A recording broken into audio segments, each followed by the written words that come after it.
Heavy snowfall की वजह से ये भद्रवाह के कई इलाकों में रास्ते बाधित हो गए हैं। गाड़ियों पर बर्फ की चादर नजर आ रही है। सैलानियों के लिए यह मौका किसी जैकपॉट से कम नहीं है। अगली तस्वीर रामबन से है। ये किसी सपनों के शहर जैसा नजर आ रहा है। सैलानी बर्फ के बीच मस्ती करते नजर आ रहे हैं। स्नोफॉल की खबर मिली तो पर्यटकों की आमद बढ़ गई। लोग वीकेंड मनाने इन इलाकों में पहुंच रहे हैं। बसंत पंचमी पर पूरे देश में मौसम ने ऐसी करवट ली है कि कहीं ठंड बढ़ी तो कहीं प्रदूषण कम हुआ, कहीं राहत मिली तो कहीं मुसीबत बढ़ गई। उधर श्रीनगर एयरपोर्ट पर बर्फ की 4 से 5 इंच की परत जमी है। विजिबिलिटी कम होने के चलते एयरपोर्ट से कई उड़ानों को रद्द करना पड़ा। हमारे सहयोगी मंजूर मीर की ये रिपोर्ट देखिए।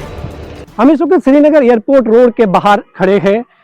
जो भीषण बर्फबारी यहाँ पर हुई है उसकी तस्वीर जो है अभी भी यहाँ पर साफ तौर पर देखी जा सकती है, क्योंकि 5 से 6 इंच के आसपास इस इलाके में बर्फबारी रिकॉर्ड की गई है।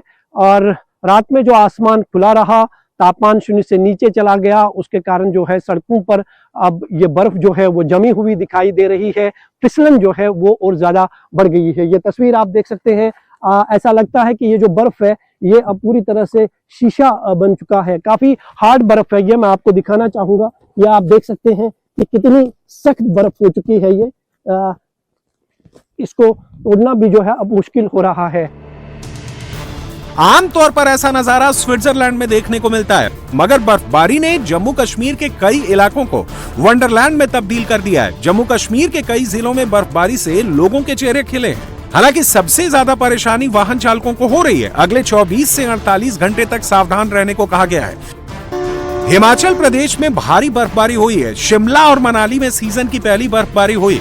इस वक्त आप शिमला की तस्वीरें देख रहे हैं, जहां हर तरफ बर्फ ही बर्फ नजर आ रही है। गाड़ियां बर्फ के नीचे दब गई हैं। मोटी सफेद चादर ने मानो पूरा शिमला अपनी आगोश में ले लिया है। इन तस्वीरों को देखकर आप बर्फबारी का अंदाजा लगा सकते हैं। कल शिमला समेत हिमाचल के कई जिलों में बारिश भी हुई, जिससे किसानों को फायदा होने की उम्मीद है। मौसमी फलों की खेती में ये मौसम काफी मददगार साबित हो सकता है। Shimla world famous tourist spot है। यहाँ विदेशों से छुट्टियां मनाने लोग आते हैं। जनवरी का महीना वैसे भी सैलानियों के लिए घूमने फिरने का होता है। टूरिस्ट प्लेसेस की लिस्ट में शिमला ना हो ऐसा हो ही नहीं सकता। लिहाजा ऐसी बर्फबारी के बीच शिमला आना लोग ज्यादा पसंद करते हैं। अब आपको मनाली की तस्वीरें दिखाते हैं, जहां सीजन की पहली बर्फबारी ने मौसम को अलग ही रूप दे दिया। पेड़ बर्फ से ढके हैं। सड़कों पर बर्फ की मोटी चादर बिछ गई है। जिधर देखो उधर बर्फ ही बर्फ नजर आ रही है।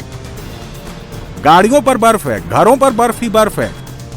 सड़कें जाम होने के चलते कई गाड़ियां अलग अलग जगहों पर फंस गई हैं। उन्हें निकालने के लिए प्रशासन को रेस्क्यू टीमों की मदद लेनी पड़ रही है। अगले 1-2 दिन तक हालात ऐसे ही रहने के आसार हैं। ऐसे मौसम को टूरिस्ट खूब एंजॉय कर रहे हैं। यहाँ पे आप देख सकते हैं कि जिस तरीके की बर्फबारी हुई है, मतलब 2 फुट से ज्यादा बर्फ गिर चुकी है ऑलरेडी यहाँ पे। तो अभी मैं कहीं जा रही थी ऑफिस के काम से, बट मैं नहीं जा पाई। कल से मैं 12 बजे से यहाँ ट्रैफिक में फंसी रही हूँ और अभी मैं 6 बजे क्लास से पैदल आ रही हूँ। तो अभी आप देख सकते हो कि ऑलमोस्ट मैं मॉल रोड के नियर बाई पहुंच गई हूँ। तो ये सारे इश्यूज हैं यहाँ पे जो मुझे लगता है कि गवर्नमेंट को रिजॉल्व करने चाहिए, क्योंकि इतना ज्यादा ट्रैफिक है, रश है, लोग परेशान हो रहे हैं। यहाँ पे ना पानी है पीने के लिए, ना वॉशरूम जा पा रहे हैं, कुछ भी नहीं है। और दूसरी चीज है कि अगर इतनी ज्यादा स्नोफॉल हो रही है तो उस हिसाब से यहाँ पे चीजें नहीं है जो सॉल्व होनी चाहिए। हिमाचल प्रदेश के धर्मशाला में भी भारी बर्फबारी हुई है। सैलानी यहाँ ट्रैकिंग करने के लिए पहुंच रहे हैं।